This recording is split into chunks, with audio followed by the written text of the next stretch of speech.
Hello. That song makes me really happy. That's your intro? You just said hello. That song makes you what? Happy. Like whenever I It's hear really good. it's a fantastic song. It's really good. And then it reminds me of all the other stuff that he's done that's better than that. And then There's not a lot of stuff he's done that's better than that. There's plenty of things that I like more than that song. Really? His Christmas album. It's really good. No, you're phenomenal. Right. Yeah, it's really good. And it's August. You still be bumping it? It's just good. It's a good album. Yeah. I mean, I'm not going to disagree with you. That's so Eric Bluetooth Griggs, y'all. If y'all don't know, check him out. Check him out. Yeah, I think he's under Bluetooth on Apple Music. I don't think it says Eric Griggs on there. Let's check. So you'll know that I like that song because I haven't changed it, and it's been like 6 months that we have the same intro song. It's just good. I like listening to it. So when he starts singing the lyrics, I always think to myself, these lyrics have nothing to do with our show at all. But the song is just so good. I don't really care. Okay. Really don't care. So welcome to the Secret Lives. No, sorry. Club PK. Welcome to Club PK. Welcome to his name on Apple Music is actually Eric Griggs. I think he has some stuff there under Bluetooth too, doesn't he? He probably does. Yeah.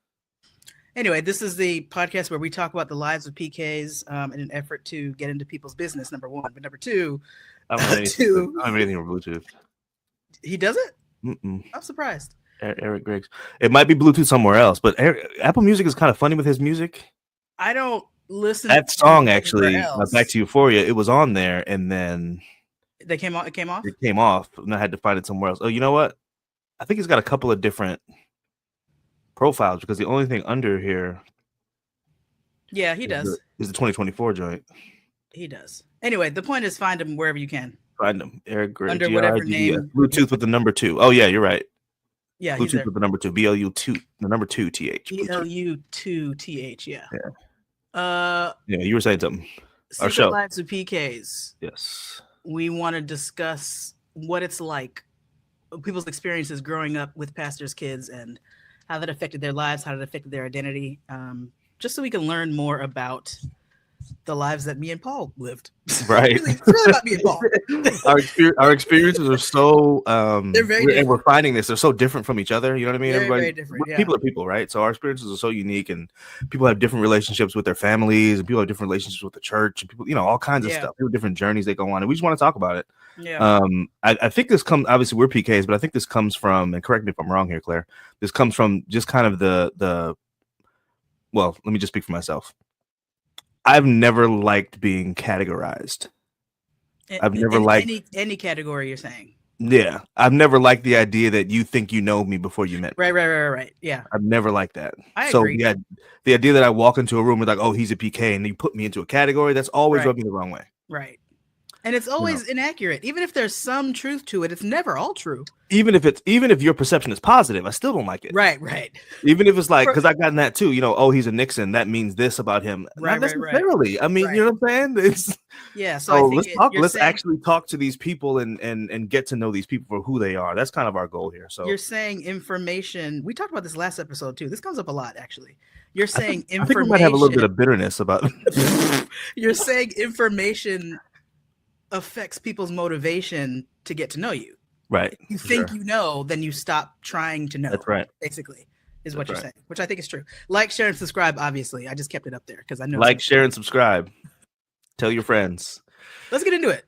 Yes, let's get into it. Our guest today. This is going to be fun.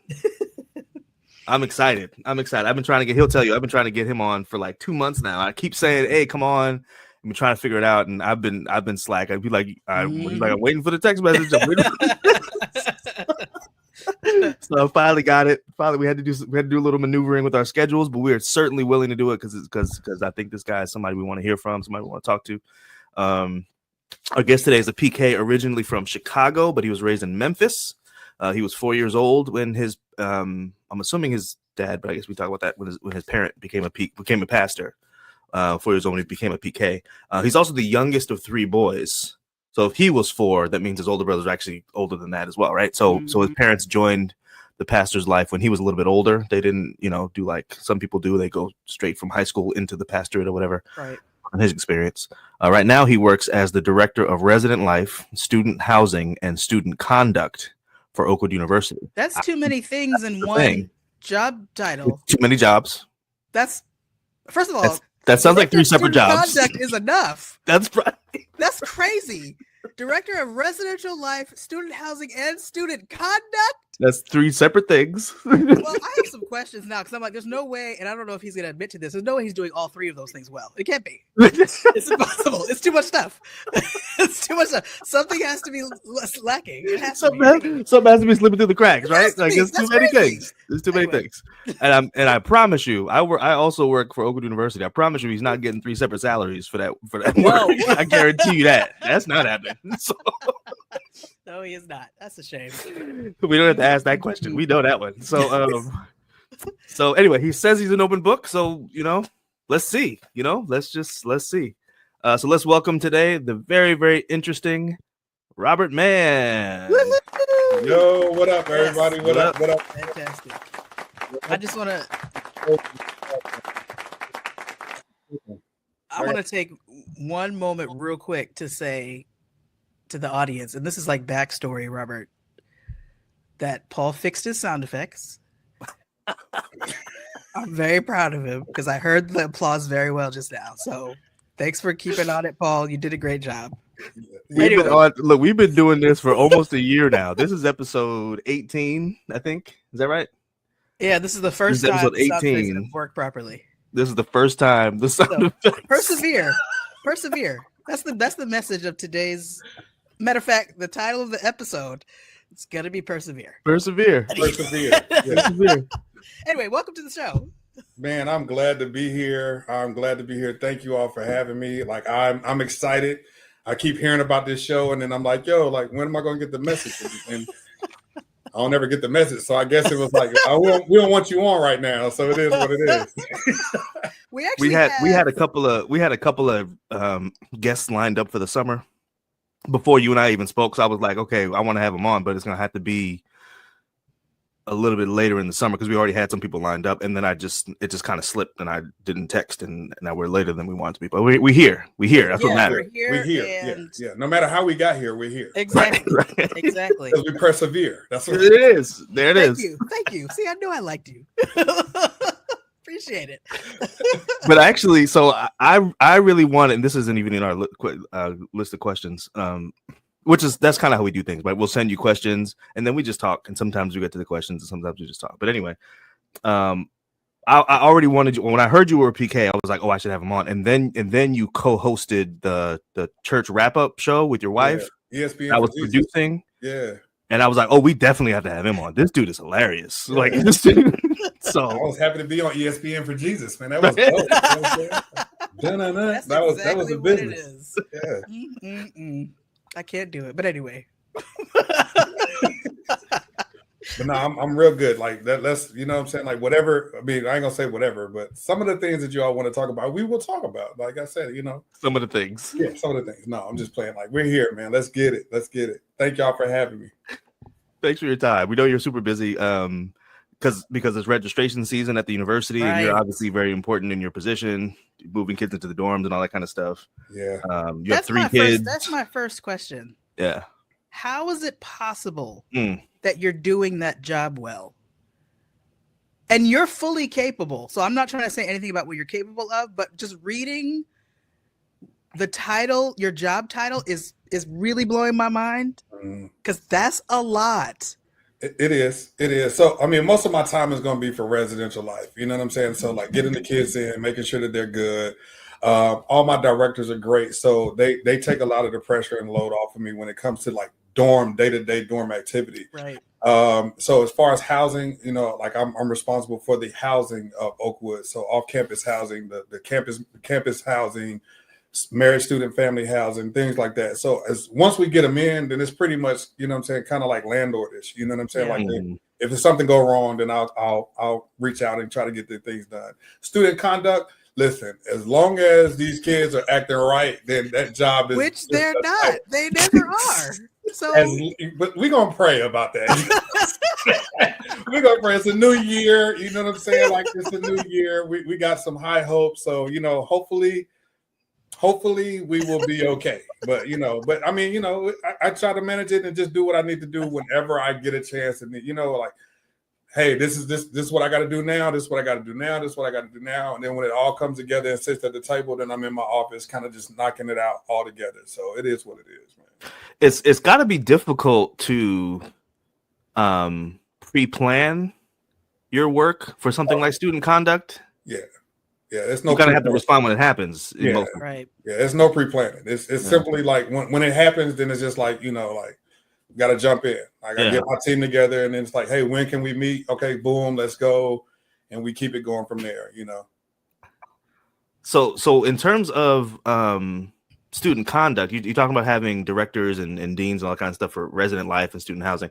In terms of student conduct, you have like how big of a team or how much of a team, I guess, do you have to work with you in terms of managing issues? Well, I mean, with me as student conduct, it's usually they're guilty. I mean, I hate to say it that way because I'm quite sure that some parents are going to listen to this and they're going to be like, my kid is not guilty. Usually they did it. Right. I'm saying it's just a matter of giving them an opportunity to come in and kind of talk about like why, what happened, what's the reason around it. Because I mean, some things happen because of something that we didn't know. So it gives them an opportunity, and then from that opportunity, if an investigation needs to happen, then we'll jump into investigation mode. My team I've got USM on the team, so I've got some judicial parliamentarians on the team so that they can advocate for the student. And then I also have faculty and staff, and I open it like, what I'm saying? Like, Paul, if you want to be on the team, bro, like, let me know. Like, like you can come sit in the meetings, bro, and we can get this thing going. Let me say something. I was on the, no.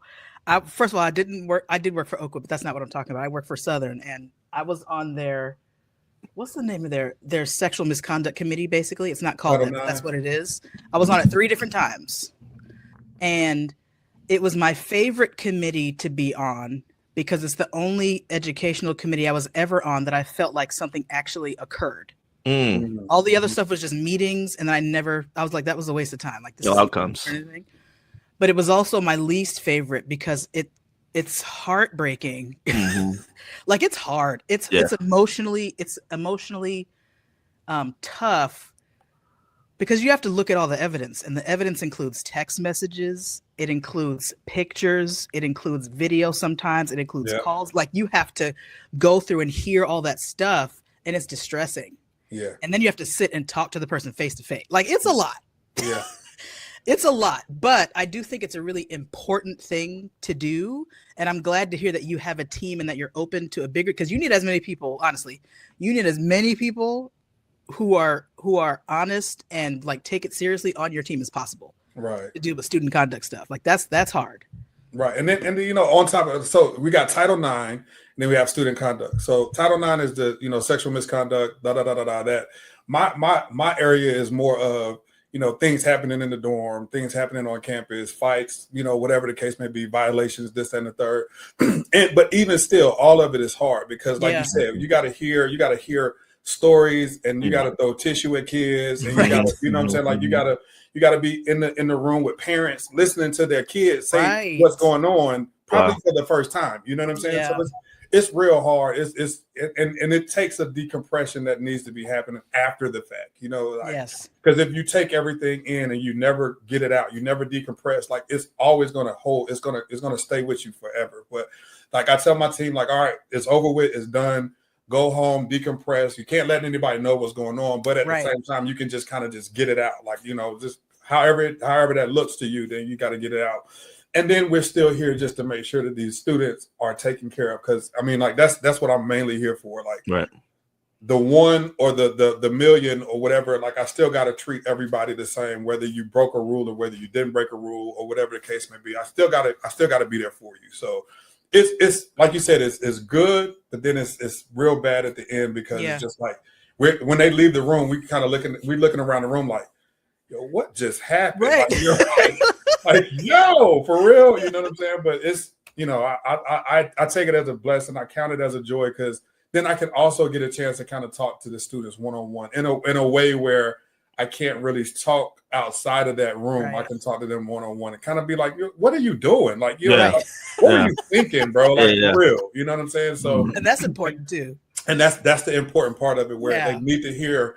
It's just not like we're gonna reprimand you. It's literally like, like, what were you thinking? Like, let's think about your thoughts, so that we can kind of figure out how we can change, counter shift their attitude, and make things happen for a better way, so that they won't continue to be in student conduct. So yeah. There was I've been an administrator, a couple schools. There was a one instance in particular. I didn't like the discipline part of my job, but there was one instance in particular at one of my schools where we ended up having to expel a kid. And we did some of the things that you're talking about. We made sure it was unbiased, and we had a bigger group, you know what I mean, and a bunch of different stakeholders from all these different representative groups, just to make sure it's not like, we don't like you, we're kicking you out, right? It's just to give it that balance. But there was one kid we had to kick out, and I couldn't. This has never happened to me before, because we always did it by vote. At the end, it's like, okay, here's all the evidence, let's vote, and majority wins, kind of thing. I couldn't vote. The vote. The obvious answer was he has to go. Obviously, based on the track record, based on the history, based on the actual infraction on this time, whatever. It's in the handbook, all the stuff. He's got to go. I could not vote, and I was like, I got to abstain from the vote, just because it was so heartbreaking to me to have to put the kid out. You know what I mean? So it's like, even in a situation where he deserves it, right? it's still like, yo, I can't bring myself to pull the trigger on that. I can't do. I'm, for the sake of the school, I'm glad he got kicked out. At the same time, I couldn't be a part of that. You know what I mean? So I don't know. Are you ever kind of in a similar position where it's like, you know what you have to do, but you are hesitant to do it? Maybe you don't go as far as I did, where you abstain from the vote or whatever it is. But is it ever like you're hesitant to do what you know has to be done? Is that ever like a conflict for you? So as the director, as the head of it, I have no vote. I'm just here, you know what I'm saying? So I'm just the one that sits there and says, okay, what y'all think? You know what I'm saying? Like, so I look around the room, but the way that I can get into the room is just like, so let's look at it from this perspective. Let's look at it from that perspective. Because I mean, once again, like, I was young, I was stupid. I went to Oakwood. I know what we're gonna do. I know what these kids are gonna do. So I'm not here to just sit there and say, oh, you're in trouble, gotta go home. But at the same time, like, I have come to a place where the ones that I help, to be honest with you, the ones that I really help out are the ones that return to my seat. They return in. So it's kind of like, should I have just let them pull the trigger on you before, and we wouldn't be here, and then somebody else wouldn't have got hurt, or something wouldn't have gotten done, or this, that, and the third. So it's kind of hard for me to get there. And we sit in the room, and it'll take about 30 minutes to an hour on some cases after the case is over with, because we're sitting there like, okay, so let's talk about it. Let's go. And then, like you said, some people are like, nope, they got to go. And then other people are like, nah, but what about this and this and the third? So all of that comes into play. It's just scary when you give the opportunity, or you give the chance, like you said, like, I abstain from a vote, or say, nah, let's not expel or suspend or whatever. And then 2-3 weeks later, they're right back in front of you for doing something again, where you could have just literally been like, yeah, let's just end it right now. Right. So sometimes I come off as a hard, like, just because it's literally like, I'm a prior Marine. So it's kind of like, in order to save the platoon, you have to remove a Marine. And that's how I have to look at it, because I'm here for the whole entity of Oakwood University. I'm here to make sure that every student on campus is safe. So does that mean that to save you, I need to send you home? And then also to save the whole school, do I need to remove you? Because if I keep you here, then there's going to be a female or a guy or something else that's going to sit there and be like, I don't feel comfortable with this person here, right? Because of what they've done, or the continued infractions of what they brought in. So that's one of those things that I have to sit back and be like, okay, like, is this? And I tell the team, like, sometimes, like, is this the Marine? And they're like, nah, Dean, like, this not the one. And I'm like, okay. And then they come back, and I'm looking around the table, and they're like, that was the Marines. Like, we should have just did it the first time. You know what I'm saying? But at the same time, it's always about making sure that even when I remove a student or have to remove a student, like, I don't want to lose contact with the student. Right. So, at home, I'm like, okay, so, like, hey, what do you need? Like, you're coming back. So come see me when you get back on campus so that we can make sure we set up A, B, C, D so that you won't get back to this place. Those are the things that I'm always trying to help the student, even though help sometimes doesn't look like what help looks like in their mind. Right. I'm helping you because you don't want to be here. So Right. for me to not help you means that I'm just going to leave you here. So that you continue to just, act out and be like, I don't want to be here. So I'm just going to keep acting out. But thank you for not sending me home, but I don't want to be here. And it's like, bro, like to help you out, I might just need to send you home for a while. Right. Right. Or I might just need to sit you in your dorm for a minute so that you can think about it and breathe so that you don't have any activity, or I just need you to pay the bill back, bro. Like that's, I just need you to do something so that we can make sure that this doesn't get to a place again where we're sitting around the table and being like, yo, we should have did something stronger. So that's the hard part about it, where I got to sit here and be like, is this the one? Is this not the one? Or is this worth what needs to be done? So I'm sitting here listening to you talk, and I'm hearing a lot of logic, but I'm also hearing a lot of compassion, a lot of empathy, and a lot of empathy. And I feel like those two things you don't always see those two things in a person. And I hear both of them come. Yes. Yeah, that's the hard part. They don't always go together. The pendulum got to swing this way. They don't always go together. To meet it in the middle, it's like, that's not that guy. You know what I'm saying? So, and then everybody's like, oh, you got to go see D-Man. Yo, you're in trouble. And it's like, when you come sit in front of me, I got to give you the logic of what happened. But I'm empathetic because, once again, like, I was not a saint. I was not an angel. So I know I know what these students are going through. I know how hard it is where you're away from mom and you're away from dad, and then everybody's telling you to do the opposite of what you know you're supposed to do. So you do it, and then you're the one to get caught. Right. So I'm wondering if, and I guess I'm making an assumption in my head and I shouldn't. I'm wondering if your military experience, because you said you are a former Marine. Yes. I'm wondering if your military experience affects your logic and your PK experience affects your feeling. Like, how did those two things, how did that happen? Where'd you get those from? Where did I get them from? And I'm wondering if I'm sure your military experience influenced you because you did it. Yeah. And you grew up as a human. So the way you were raised also influenced you. Right. And you just happened to be a PK. So I'm just wondering how those two things merged and came together, if they've ever been in conflict with each other, or just, I don't know, just say things. So I mean, I guess the logic is always going to be there, just because, you know what I'm saying? Like, that's how daddy raised me. But then the military just put a whole bunch of logic in, because it's like, this is the mission, then execute the mission.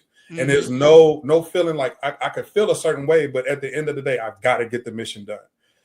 So that's etched into me from the beginning. Like, my dad, like just he worked with Martin Luther King, Dr. Martin Luther King Jr. in Chicago and stuff like that, where it was just like, that's the thing. Like, we got to do something, and we got to do it now.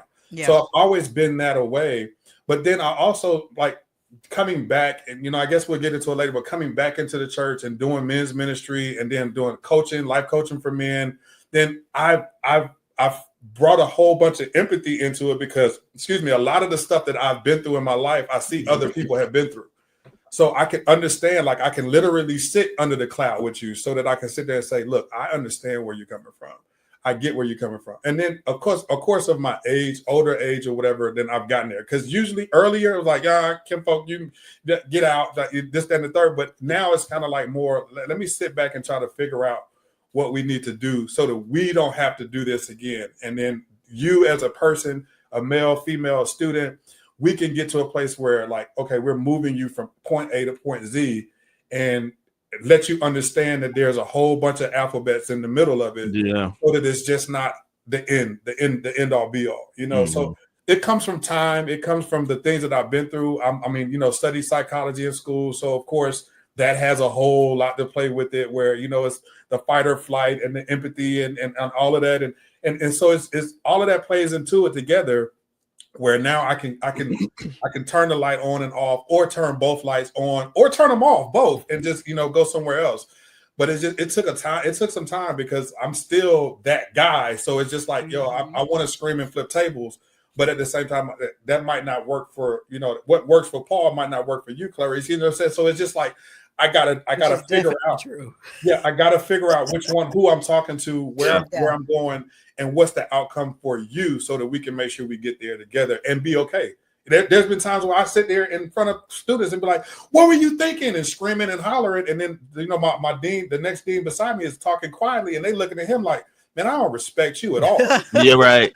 Like, I respect him because he, you know, he talked to me the way I need. But then there's being honest or whatever. I do the same thing, and they like, Dean, like, we didn't hear nothing that you said, because as soon as you start screaming, it blocked it out. Right. So it's one of those things where I got to figure it out. You know, it takes some L's sometimes. Trial and error, yeah. Trial and error. So you know, to get there. So man, we get back all the way up. There's so many things. I know. You're 100% gonna run out of time. We are. I can tell already. We haven't even got to our questions yet. Like we haven't even. I want to ask. Oh my goodness. Let's start at the top. Go ahead. So, your father is the pastor of the family, right? Yes. Okay, so your father became a pastor when you were 4. Yes. What were some of the perks that you enjoyed of being a PK? What were some of the things that you recall with fondness and? Why you start smiling immediately? Why you go straight to laughter after that? Some of these things I will not express, because I've told people that we would take them to the grave. No, but I'm saying, like, you know, but being 4.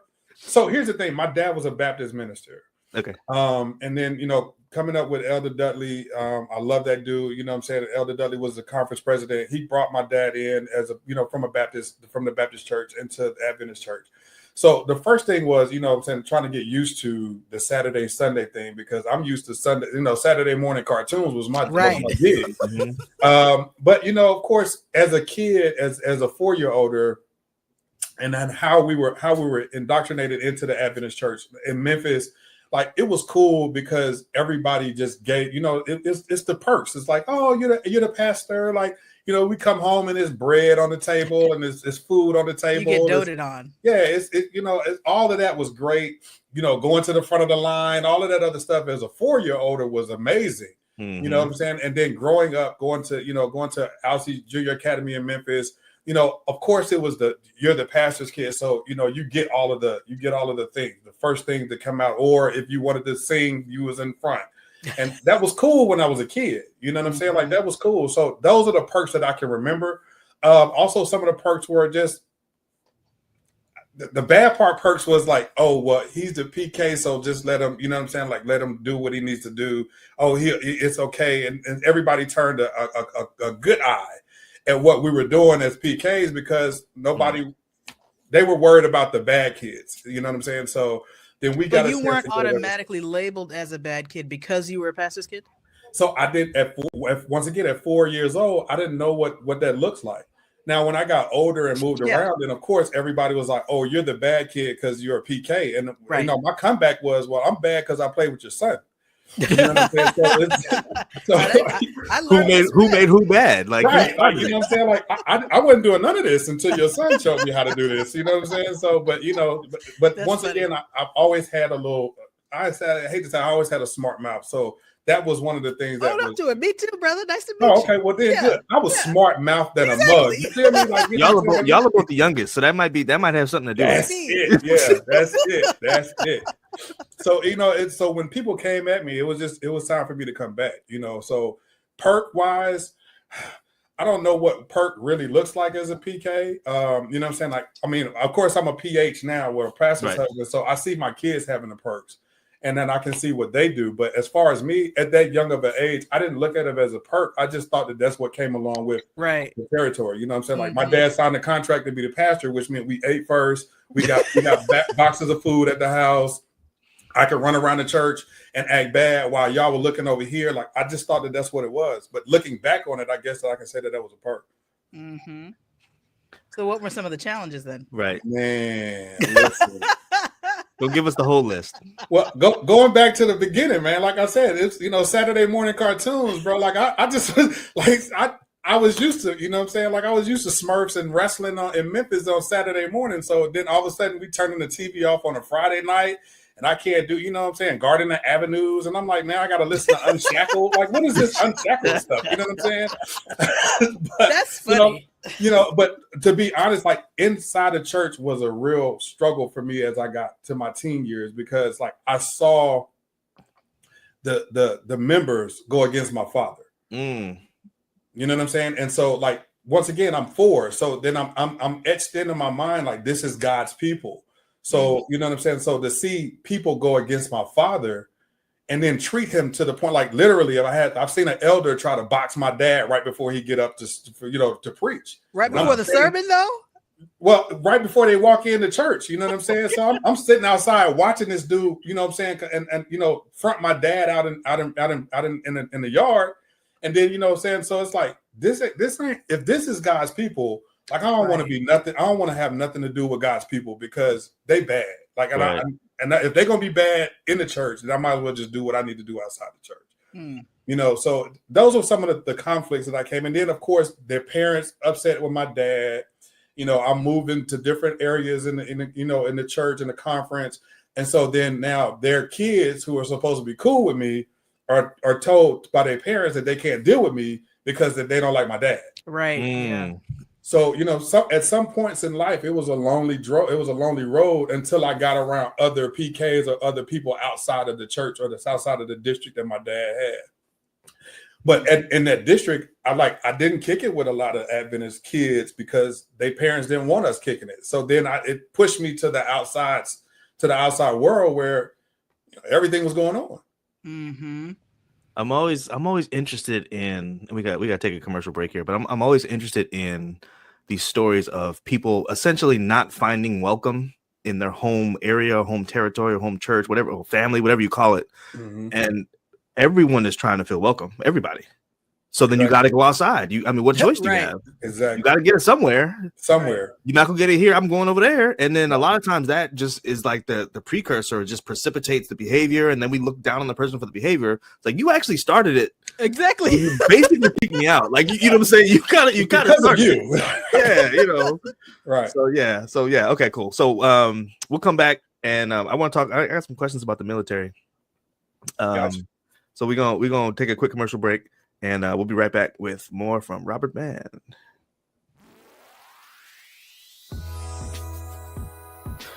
This episode of Club PK is brought to you by Syrian Salve, the first life-saving skin cream made with droplets from the exact spot in the Jordan River where Naaman dipped 7 times. Have itchy, flaky skin? Add some Syrian Salve to your lotion and leave the house feeling confident in your ashless knees and elbows. Suffering from an eczema flare-up? Rub some Syrian Salve on it and get instant relief on your blistered, chapped epidermis. Sore throat? Drop a bit of Syrian Salve into your morning coffee or tea and clear that tonsillitis right up. Broken femur? Slather some Syrian Salve on your thigh and you'll be amazed how quickly your shattered bone knits itself back together. Basal cell carcinoma? Dab on Syrian Salve and stop those pesky cancer cells before they spread. The sky's the limit. If bathing in a filthy river can cure a man of a life-threatening illness, just imagine what a few drops of that same water can do for you 4,000 years later on the other side of the world.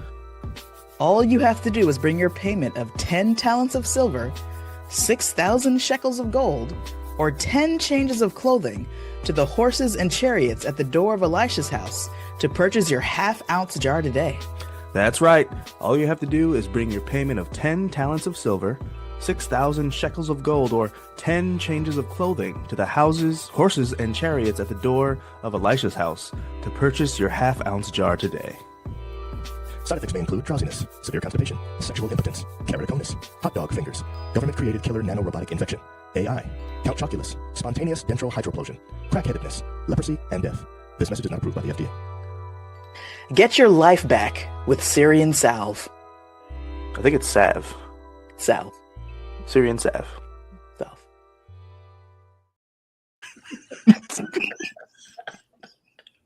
Yo, y'all had me. I was about to go buy a bottle, bro. Like, then I realized I work at Oakwood. I don't got the shekels of silver. And all You ain't got no shekels. You got the 10 changes of clothes. Come on. He's like, I ain't got no 10 changes of clothing. I can't go buy those.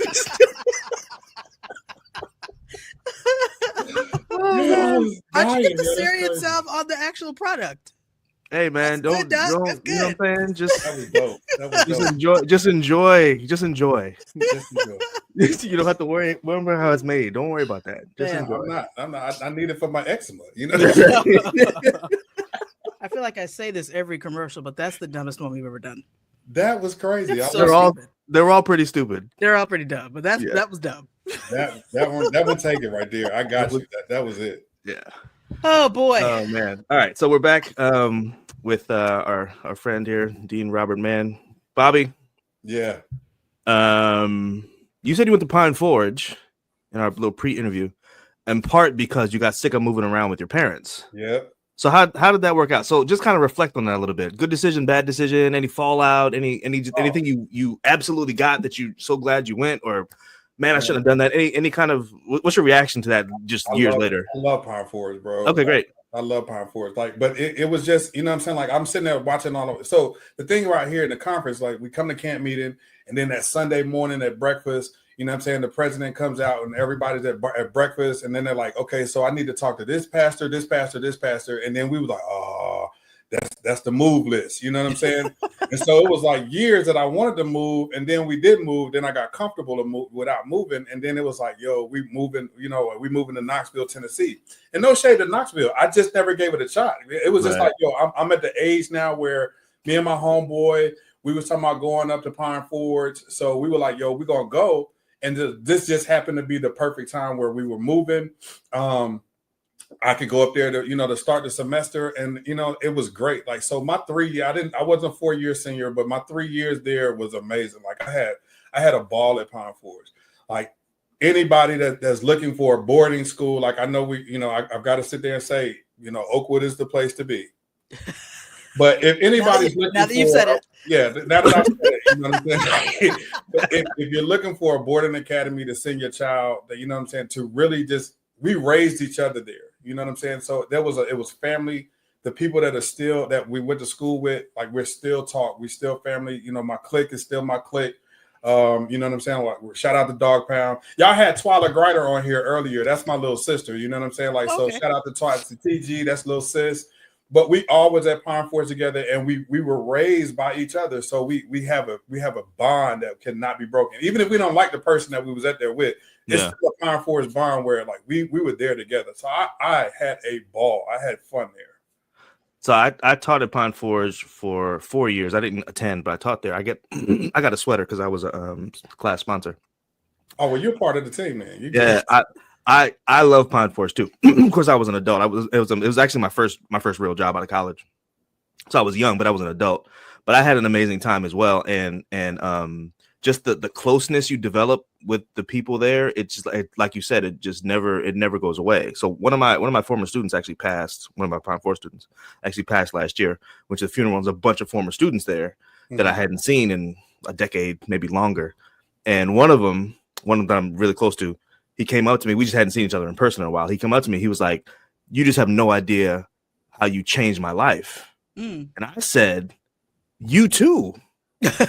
Like, you have this. He was a student, I was a teacher, but he had the same impact on me. Like, I want to say that to you. Like, you impacted me in such a way. You changed the way I work and all this kind of stuff. You know what I mean? So there's a you raise each other, like you said. And even though I was an adult, they'll still learn a lot from these people, and learn a lot from the students. And so just an amazing experience. I second your recommendation. Yeah. If you're looking for a boarding academy, Oakwood Academy is not a boarding academy. If you're looking for a boarding academy, Pine Forge is a great choice. Yeah. Please send them up there. And then me and my wife will be going up there to do the homecoming alumni weekend. We're hosting the music induction of the Hall of Fame. So we're about to get on stage and have some stupid fun time. You know what I'm saying? Try to get kicked out of Pine Forge again. Right. Yeah, you're a great host. You said this isn't in the rundown that we did, but you said it live, and I heard you say it in person. You used to work in radio as well.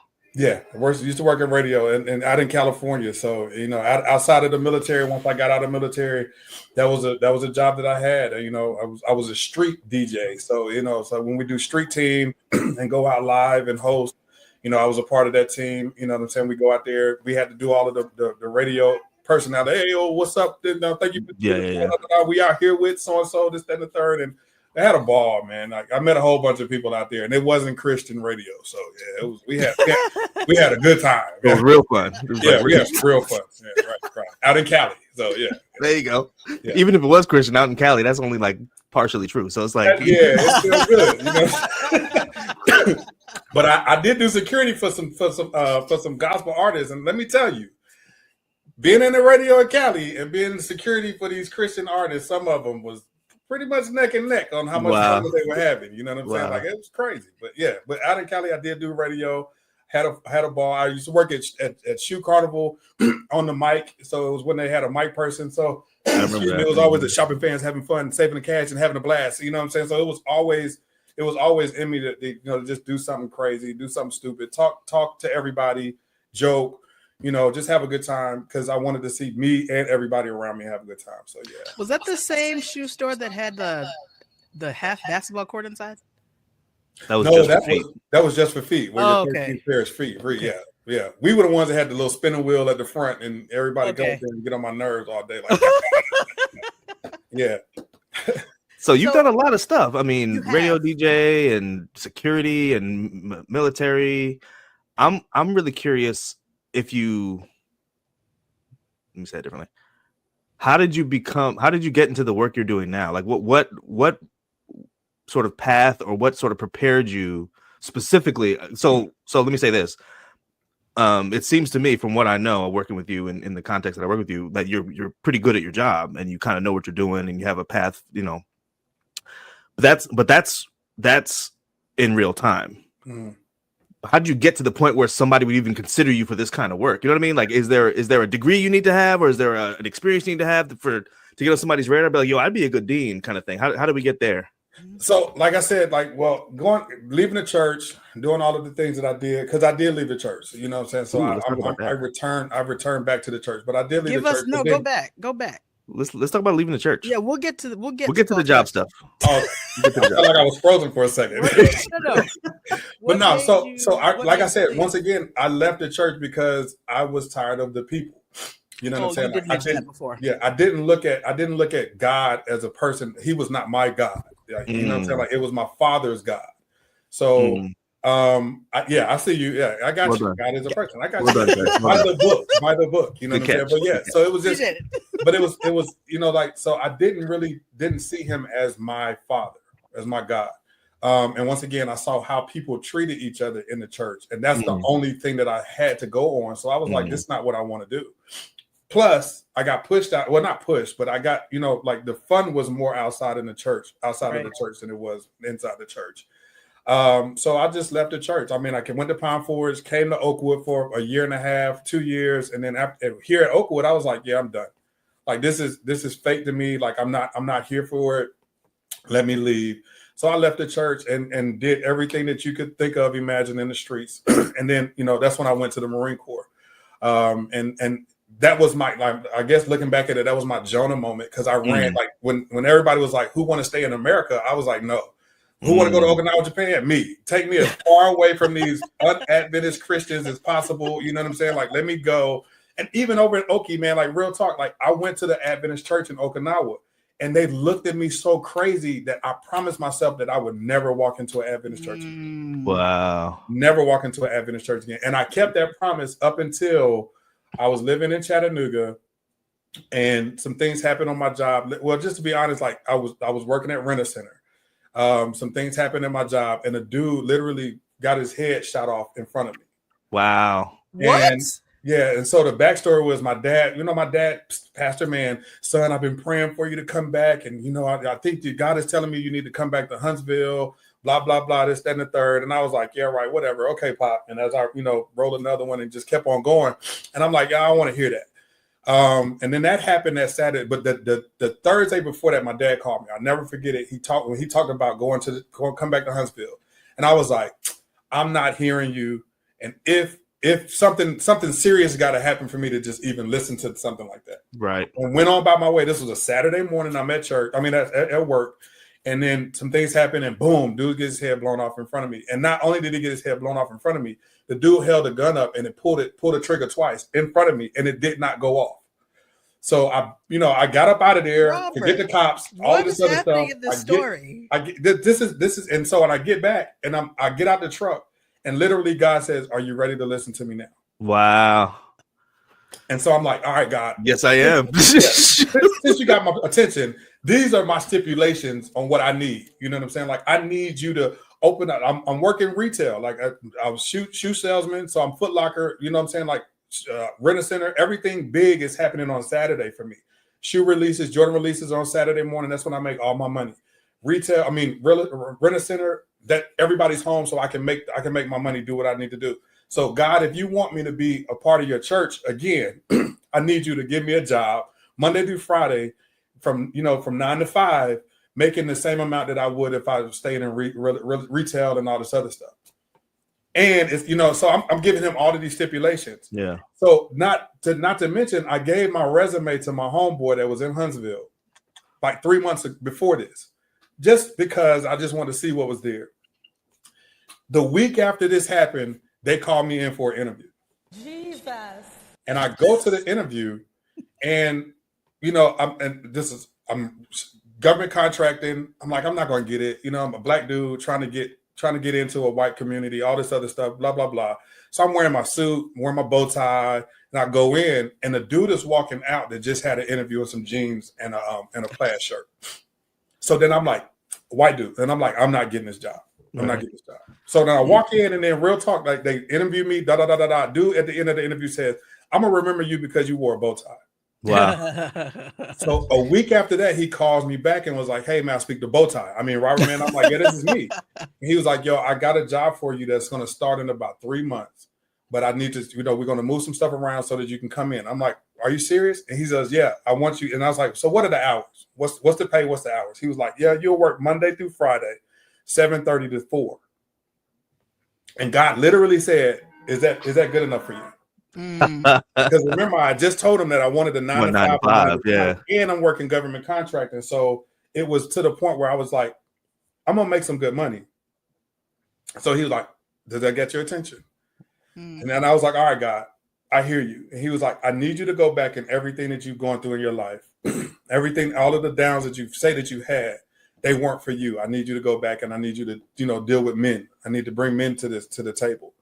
And I was like, "I'm not no preacher. I vowed that I would never be in a preacher, nothing of that stuff." He was like, "I didn't ask you to preach. I just asked you to minister to my guys." And as soon as I got back to Huntsville, my brother is the first head elder of Madison. So I jumped back into Madison, and I got into men's ministry. And immediately it was just, I could see, like, the first few meetings was literally me sitting there talking to myself or hearing myself, my story. Mm-hmm. And for some reason, they were turning around to me and saying, "What do you think?" And I was like, "Bro, why are y'all asking me questions?" And they were like, "No, what do you think?" So, I start opening up and doing things that way. And that just became my heart, my passion, just to be involved with men, making sure that we had an opportunity to breathe, to outlet the things that we don't do. Then all of a sudden, I developed God allowed me to develop a training session and I call it Man Cave. MANN cave. So, so it was just what goes on in the cave stays in the cave. And it was just real talk for real men. And my guy, Dean James Caldwell, was like, "Yo, bro, I need you to come up to the dorm and do it up there." So I did it for the freshmen for 6 years. Wow.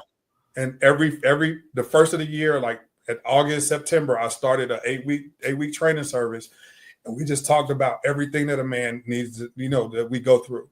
Core values, even up to Dear Daddy, like writing your father a letter because, like he's a superhero or the first superhero or villain that every male knows. Like everything that we go through as a man. And so after that, he was like, "Bro, I think you can be good up here as a dean." And I was like, "Bro, like I'm working for government contracting. I'm not the cop. Like I'm not that dude." Mm-hmm. He was like, "No, but I think you need it." So we tried it out. I was an assistant dean in Holland. And after that, for a while, I left and still, then of course, my wife, we moved to Nashville, to follow her pursuit to be the director, the youth director for the conference. And then we were moving back here, and I was planning on going back to government contracting. And God was like, open up your website and go to Oakwood. And I was like, "Nope, And he's like, open up your email and go to Oakwood. And so I opened up my email, my web browser, and went to Oakwood, and literally it was like hiring. Dean of men. You know what I'm saying? And I was like, Well, of course I put it in, I put the application in, and then some of the ones that I worked with while I was here before, they were still deans. So they did the interview and they were like, "Yeah, let's do it. Let's go." And from there, it sprung from being a dean for the guys to dean of with the guys and ladies, and then now I'm over the entire residential life. You know what I'm saying? So that I can and I always ask God to expand my territory. So this is just this is an answer to my prayer. Yeah. But I wasn't expecting the prayer to be answered like this. You know what I'm saying? So, but I'm happy. Moving up once you're in the organization makes a lot of sense. Right. And then also for a place like Oakwood, the recommendation of somebody like Dean Caldwell, for example, and just having worked in that space and all that kind of stuff, it just kind of makes sense. So really your training and preparation for the work you do is really more like on the job training as opposed to like a particular degree you went and got or anything like that. You just kind of became this person. Right. And you're just pouring back into yourself in a way. I've said that a lot. Especially when I first started teaching at Pine Forge, I was like, when I'm on like supervision duty, I'm looking for myself. I'm looking for me. So where would I be hiding? Let me go over there and make sure that you know what I'm saying. Like I'm trying to find me. And same thing in the classroom. Like who's the guy, especially guys. I really connect to guys. Who's the guy who's not listening because he's bored? Yeah. Let me talk to him. You know what I mean? So yeah, I love that that approach. I think it makes a lot of sense. Yeah. You said so much stuff. I mean, there's a lot. I want to do this. No. No. So okay. your was it a robbery? Your Rent-A-Center? What did you say? Rent-A-Center? You back to working at Rent-A-Center? Yeah. Was that experience? You said it was after or before the military, before the Marines? It was after. Everything was after. Mm-hmm. Had you seen action when you were in the Marines? No, I didn't. I just to answer the question. No, I didn't. Yeah. Why did you join the Marines in the first place? Well, it was an escape for me. Because I was doing too much in Huntsville in the streets. What's interesting about Huntsville? People think Huntsville is like country, and I'm like, there's everything you can imagine is in Huntsville, Alabama. It's just not as many people, but it's the same stuff. Yeah, exactly. Anyway, go ahead. But yeah, I just needed to get it out. I needed to get it out, and that was the opportunity that was right in front of me to get that out. So the Marines wasn't a particular choice. It could have been the Army, or it could have been the Navy, or it could have been whoever. It was just that's what was there. So I went to go pull the door in the Navy because my brother was a naval. He was in the Navy. So I went to go pull the door in the Navy recruiter, and it was locked. They were sitting in there, and it was locked, and they wouldn't open the door. So then the homie came out and was like, "Bro, like, come on over here. I got you." Wow. So I went and talked to him, and then when I went to go talk to him, then the Navy come run out like, "Nah, he was ours first." I was like, y'all had the door locked. So, yeah. Wow. And y'all sitting there looking at me like pull on the door and didn't say nothing. So it was like, all right, but yeah, it wasn't a choice. It wasn't an option that I was looking for. Of course, some of my OGs, some of my other brothers, and my big bros or whatever went to the Marine Corps, and we all, of course, everybody sit there and said like Marines are stupid, which we are, but it was just like like I wasn't planning on being the stupid one, you know what I'm saying? But when I got in there, it grew me up to where I needed to be. I give it all props, like even when I'm talking to students now, they like, I'm just gonna go home and I'm gonna quit school. Like, nah, don't do that. Like, don't go home. Like there's other options that you can go to. Army, Air Force, Marine, it doesn't matter. It's just a matter of go somewhere where you can continue to grow, and don't go back home where you're just gonna go back and fall into the same thing that you were doing before. Mm-hmm. It's interesting how, because you said the Marines are the dumb ones. I've never heard that before. Me either. Well, we didn't know what a Marine was either. So that's also true. We're looking up the Marine. What does that mean? We were looking at it right before the show. I was literally Googling, what is a Marine? I was like, oh, I had no idea. So we actually have our mother's brothers. She has 6 brothers. All of them were in one branch of the military or another. I don't think any of them are Marines though. Mm-hmm. I don't Army, Navy, I feel like Guard. I heard. Yeah. I don't think any of them are Marines. I'm not sure though. Yeah. Air Force for sure. 2 Air Force. But military is on that side of the family. Yeah. So I heard in a movie once, it was I think it was A Few Good Men. They're talking about the code. I don't know if you've seen that movie, but they're talking about the code of the Marines, and they said this always stuck with me. It's been like 30 years. they said the code was unit, core, God, country. Mm-hmm. And I don't know if that's accurate or not because it's from a movie, but that always stuck with me because God is third in the list. And I'm like, how does that work for somebody who's trying to live a Christian lifestyle for God to be third in the list? Unit first, which is the guys around you, core, which is the Marine Corps, and then God, and then country fourth makes sense to me after all those things. But do you find any conflict? Was there any conflict with that kind of thing, with just trying to be a certain kind of person and the military asking you to be somebody else, anything like that? You got to remember, when I joined the Marine Corps, I wasn't even trying to be about God. So you know what I'm saying? So it didn't, like, and the killer part is, as much as I say that, the seeds that were planted in me still ran with me. You know what I'm saying? Like, it's like we out there eating pork, and I'm like, yeah, I don't eat pork. Like, wow. Well, because I was, but turn up with a bottle, whatever the case may be, but I don't eat pork. Like, I'm not going to eat that pork. I'm not going to sin against God. You know what I'm saying? But I get where it comes from. You know what I'm saying? And then it's embedded in you. Like, so I got the movie. I saw the movie, but then it was God, Country, Core when we got in it. And it was always praise to our God, no matter who you believe, or your supreme being. I put it that way. So praise to your supreme being, no matter who that is. Country is because we're serving our country. And, if the president says jump, we jump. And then we take care of the core while we're doing all of the same thing. But it really didn't, at that point in my life, third, first, second, I really wasn't tripping on where God fell. But here go the killer part.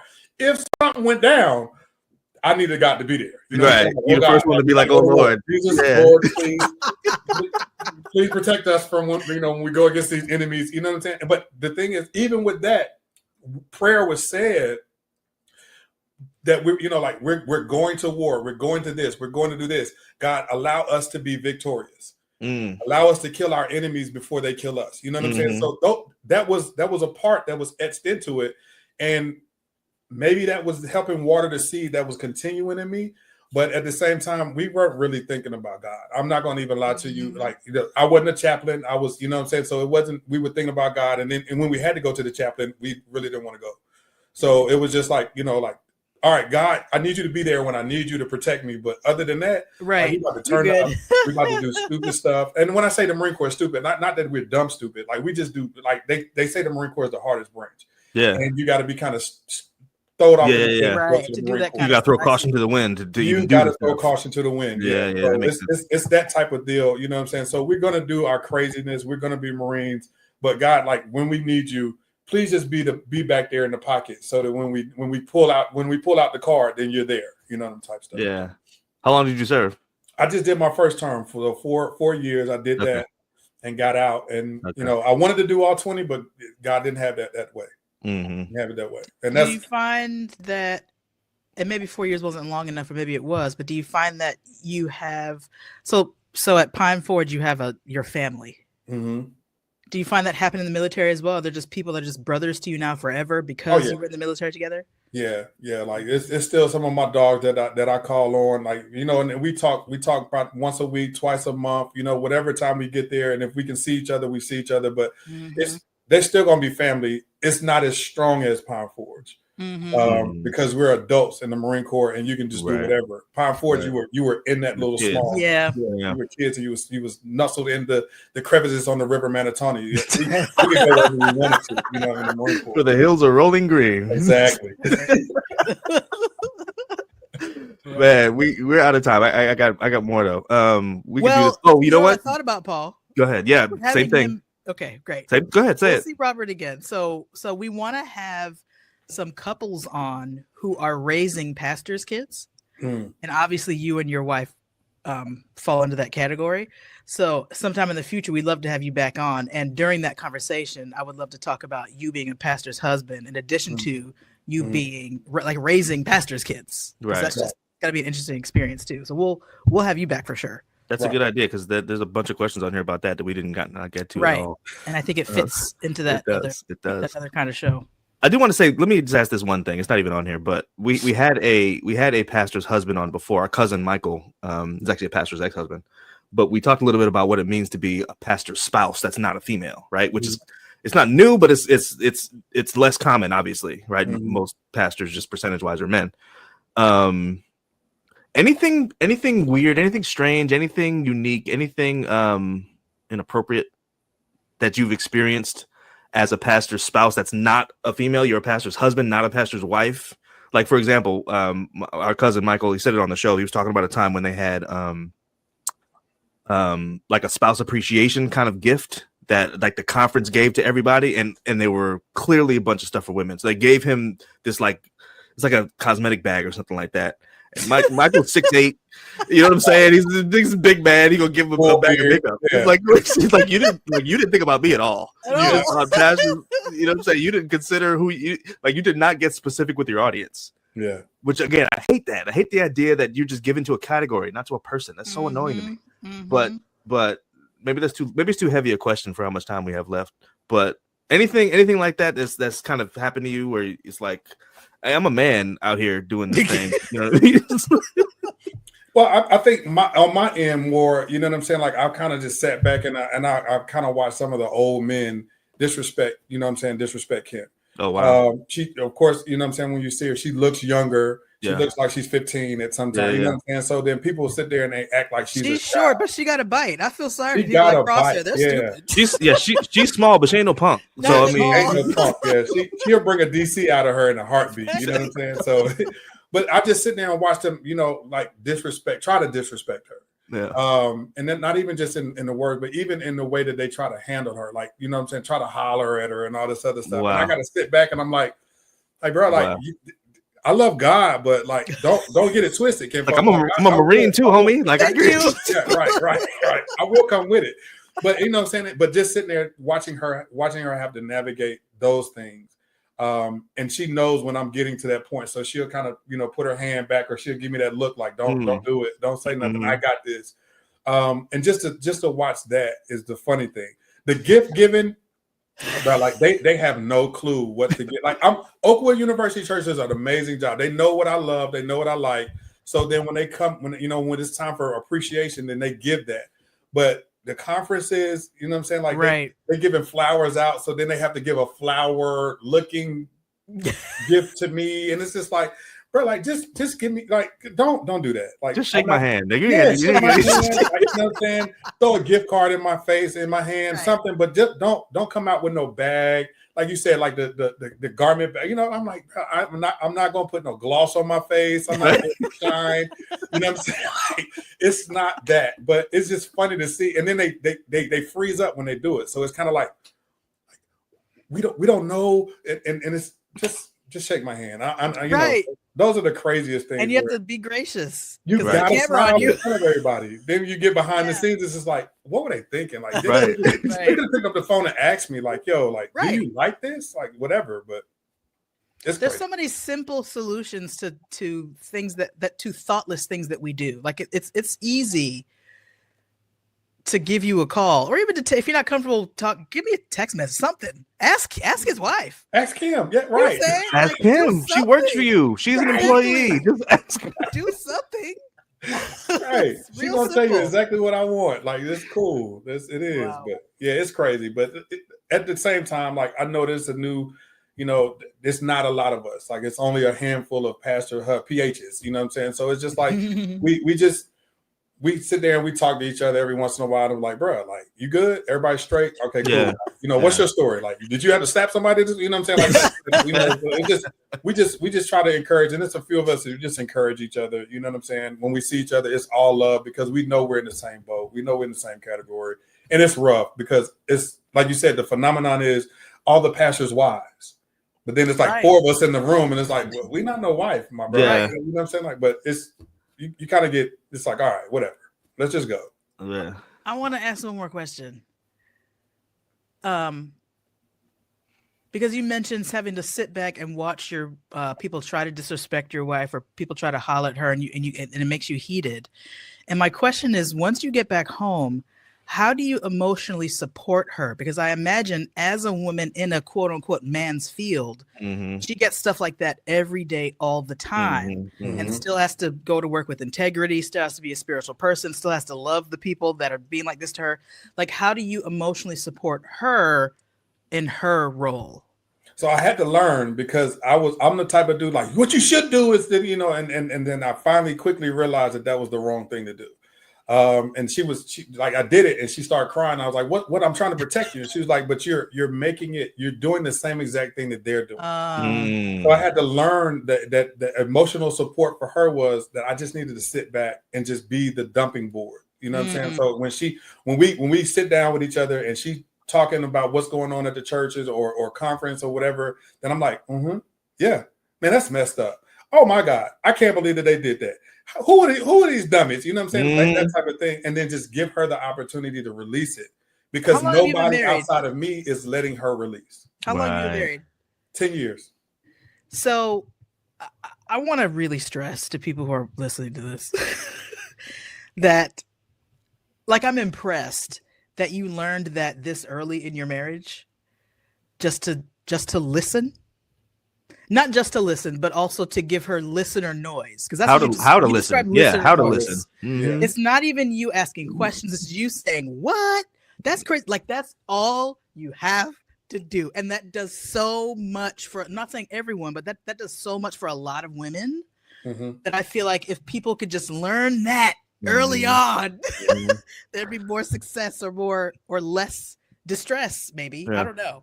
That is impressive, especially for a military guy, because just as men, we're trained to do, right. We're doers. Right. You gotta, we're raised as men in 21st century America to go do stuff, go make it happen, and that's the opposite of making it happen. That's right. That's not making it happen. That's just listening and letting you feel it. You know what I mean? So that's something you got to learn, and that's impressive.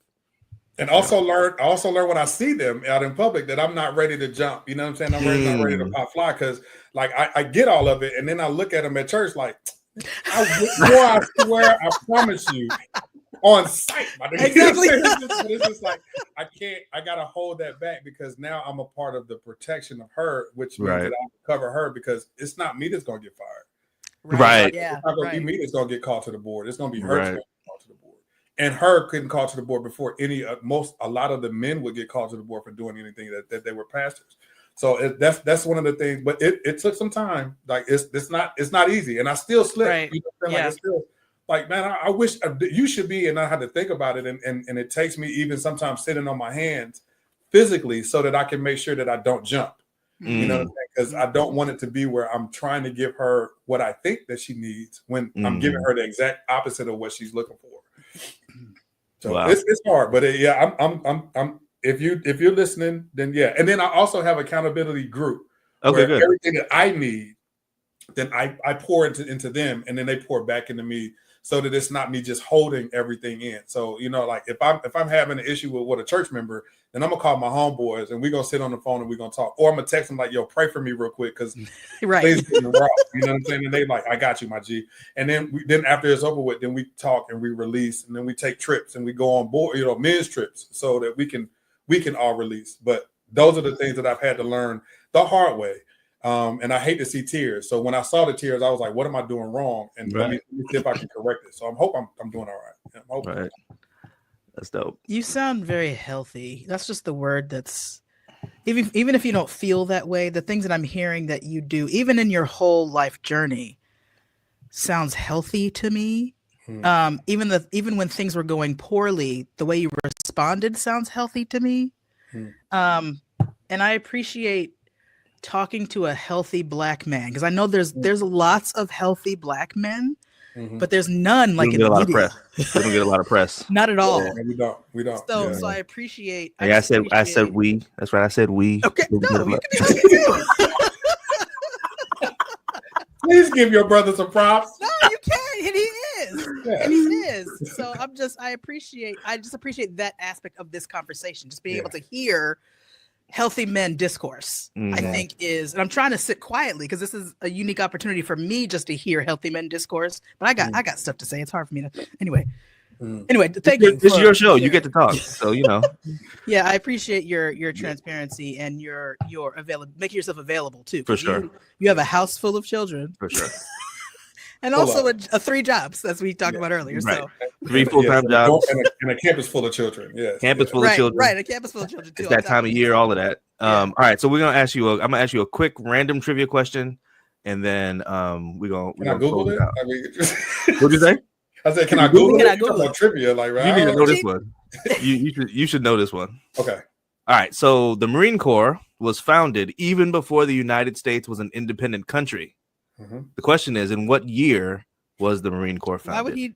Would you? Know We're actually going into our 250th anniversary. Oh, he does know. 250th anniversary. I think it's 1775, 1776. I can't remember the year, but it was in Tun Tavern in Pennsylvania, PA. Yes, and yes. That, sir, that is, in fact, press the button, please. I don't remember which one it is. Come on. There it is. There you go. I couldn't see which one it is. That's right. 1775 is the right answer. Yeah. You would know. There's no way you That's join true. a military branch and they don't teach you about themselves. That's ridiculous. Of course they do. That's the first thing they teach us. Yeah. I knew you would know. Weapon, it's history. Yeah. Yeah, I knew you would know. All right, great. Hey man, we were so appreciative of your time. Thank you. And your honesty, just openness, and just sharing with us. Really, really valuable. Really appreciate it. And we'll call you again to get you back when we're talking about the parenting PKs thing. I think that's gonna be really interesting. Having maybe we'll do a panel, or maybe we'll do one couple at a time. I don't know. Anyway, we'll figure it out. The point is, we'll call you again. That's the point. Yeah, if you're willing, we'll have you back. I'm with it, man. Like this is great, bro. And y'all are doing an amazing job. Keep up the good work where y'all are doing, man. Because they're giving us giving the PKs a place that we can speak, talk freely. Everybody's story is not everybody's story, so it's an opportunity for us to just get it out and just let the world know, like we people too. Like you said, don't put us in a category. We human. Yeah, exactly. We all love God. It's just a different way. That's it. Right. Exactly. Yeah. It might look a little different. Yeah. Right. All right. So thanks a lot. So just hang out for a minute. We're gonna play one more commercial. We'll put you backstage. We'll close out, and then that'll be that. Cool. Starting a relationship with God or renewing an old one can be exciting and sometimes a little scary.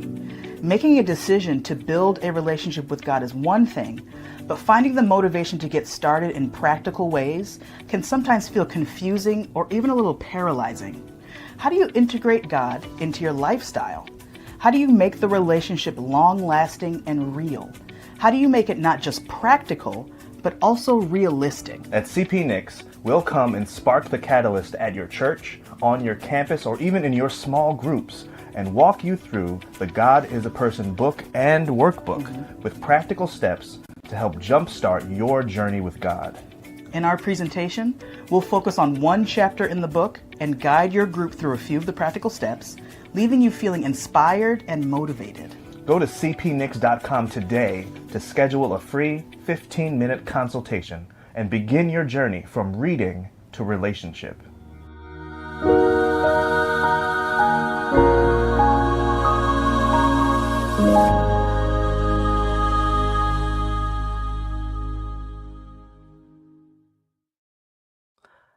That was a lot. That was a really good commercial. Also, he said a lot in that conversation. He said a lot. And I feel like an hour's not enough. Well, I mean, we got to keep it watchable. Yeah, we do. We always do a second episode.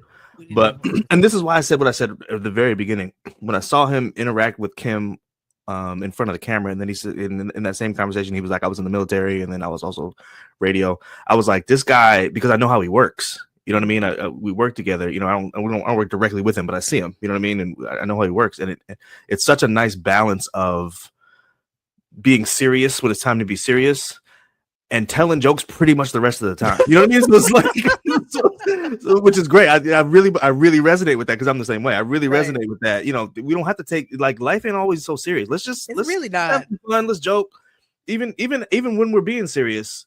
We can smile and we can laugh and we, what I'm saying, and we still handle our business though the way we're supposed to handle our business. So that was great. I love one of my favorite stand-up comedians. His name is Tony Baker, and his son was killed in a car crash several years ago.